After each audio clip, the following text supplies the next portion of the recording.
Esther chapter 9.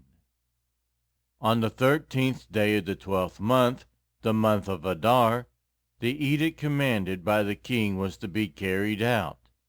On this day the enemies of the Jews had hoped to overpower them, but now the tables were turned, and the Jews got the upper hand over those who hated them. The Jews assembled in their cities in all the provinces of King Xerxes, to attack those determined to destroy them. No one could stand against them, because the people of all the other nationalities were afraid of them.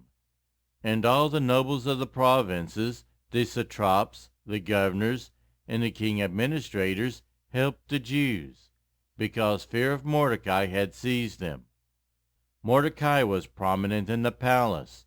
His reputation spread throughout the provinces, and he became more and more powerful.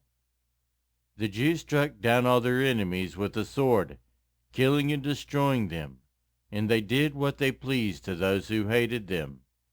In the city de la Susa, the Jews killed and destroyed 500 men. They also killed Parshandatha, Dalphon, Aspatha, Paratha, Adaliah, Aridatha, Parmashta, Arasai, Aradai, and Vezatha, the 10 sons of Haman son of Hammedatha, the enemy of the Jews. But they did not lay their hands on the plunder. The number of those killed in the city de la Susa was reported to the king that same day. The king said to Queen Esther, "The Jews have killed and destroyed 500 men and 10 sons of Haman in the city de la Susa. What have they done in the rest of the king's provinces? Now what is your petition? It will be given you. What is your request? It will also be granted."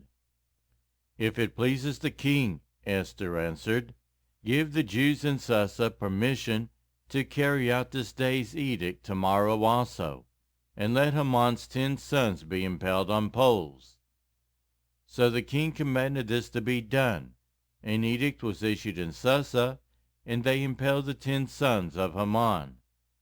The Jews in Susa came together on the 14th day of the month of Adar, and they put to death in Susa 300 men, but they did not lay their hands on the plunder. Meanwhile, the remainder of the Jews who were in the king's provinces also assembled to protect themselves and get relief from their enemies. They killed 75,000 of them, but did not lay their hands on the plunder.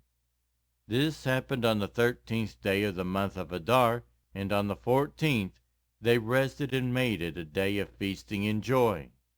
The Jews in Susa, however, had assembled on the 13th and 14th, and then on the 15th they rested and made it a day of feasting and joy.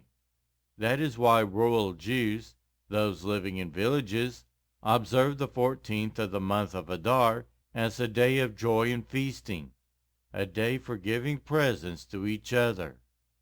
Mordecai recorded these events, and he sent letters to all the Jews throughout the provinces of King Xerxes, near and far, to have them celebrate annually the 14th and 15th days of the month of Adar, as the time when the Jews got relief from their enemies, and as the month when their sorrow was turned into joy and their mourning into a day of celebration. He wrote them to observe the days as days of feasting and joy, and giving presents of food to one another and gifts to the poor. So the Jews agreed to continue the celebration they had begun, doing what Mordecai had written to them. For Haman son of Hammedatha, the Agagite, the enemy of all the Jews, had plotted against the Jews to destroy them, and had cast the pur, that is, the lot, for their ruin and destruction. But when the plot came to the king's attention, he issued written orders that the evil scheme Haman had devised against the Jews should come back onto his own head, and that he and his son should be impaled on poles. Therefore these days were called the Purim, for the word pure. Because of everything written in this letter, and because of what they had seen and what had happened to them, the Jews took it on themselves to establish the custom that they and their descendants and all who joined them should without fail observe these 2 days every year, in the way prescribed and at the time appointed.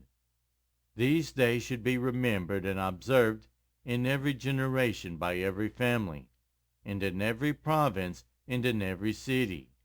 And these days of Purim should never fail to be celebrated by the Jews, nor should the memory of these days die out among their descendants. So Queen Esther, daughter of Abihail, along with Mordecai the Jew, wrote with full authority to confirm the second letter concerning Purim. And Mordecai sent letters to all the Jews in the 127 provinces of Xerxes' kingdom, words of goodwill and assurance, to establish these days of Purim at their designated times, as Mordecai the Jew and Queen Esther had decreed for them, and as they had established for themselves and their descendants in regard to their times of fasting and lamentation. Esther's decree confirmed these regulations about Purim, and it was written down in the records.